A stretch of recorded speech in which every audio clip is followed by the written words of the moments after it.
PR পদ্ধতির দাবিতে ফের রাজপথে নামল জামায়াত সহ কয়েকটি ইসলামী দল।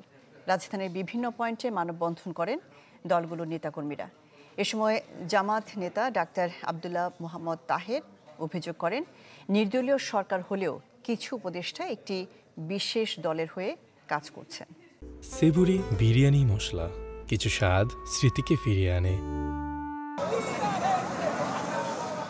পিআর পদ্ধতিতে নির্বাচন, লেভেল প্লেইং ফিল্ড সহ 5 দফা দাবিতে রাজধানীতে জামাত সহ বেশ কয়েকটি ধর্মভিত্তিক রাজনৈতিক দলের মানববন্ধন। যাত্রাবাড়ি থেকে গাবতলী পর্যন্ত এই কর্মসূচিতে বিভিন্ন স্থানে জড়ো হন দলটির নেতাকর্মীরা। ব্যানার, ফেস্টুন আর স্লোগানে নিজেদের দাবির পক্ষে অবস্থানের জানান দেন তারা। মানববন্ধনে অংশ নিয়ে জামাতের এই নায়েবে আমির সমালোচনা করেন অন্তর্বর্তী সরকারের কিছু উপদেষ্টার। দাবি করেন, নীল নকশা নির্বাচন আয়োজন করে একটি বিশেষ দলকে ক্ষমতায় বসাতে চায় তারা। মিটিংয়ে তারা কি বক্তব্য রাখেন তার খবর আছে। আমরা জনগণের কাছে আপনাদেরকে এখন প্রকাশ করছি না, সুযোগ করে দিতে চাই, আপনাদের সংশোধনের জন্য সময় দিতে চাই। যদি সমাগত সাবধান না হন তাহলে জনসমক্ষে নাম প্রকাশ করা হবে।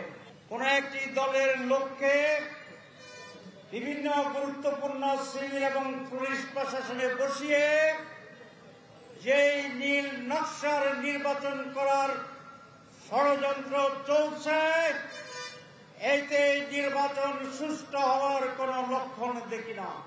সরকার আর নির্বাচন কমিশনের নিরপেক্ষতা যাচাই নভেম্বরেই গণভোটের দাবি জানান জামাতের শীর্ষ নেতা। গণভোট আগে হতে হবে, এই জন্য গণভোটে অনেক সংস্কার প্রস্তাব আছে, যেটি পাশ হলে জাতীয় নির্বাচনের প্যাটার্ন, নির্বাচনের ধরন, নির্বাচনের আওতা, নির্বাচনের পয়েন্টস অনেক কিছুর পরিবর্তন হয়ে যাবে। দলটির অভিযোগ, একটি বিশেষ দলের পক্ষে সরকারি নিয়োগ দেয়া হচ্ছে, যার সামনে নির্বাচনে সেই দলকে বিশেষ সুবিধা দেবে। প্রশাসনকে একটি দলের দলীয় সরকারে পরিণত করার চেষ্টা। রমিজ হুসাইন, চ্যানেল 24, ঢাকা।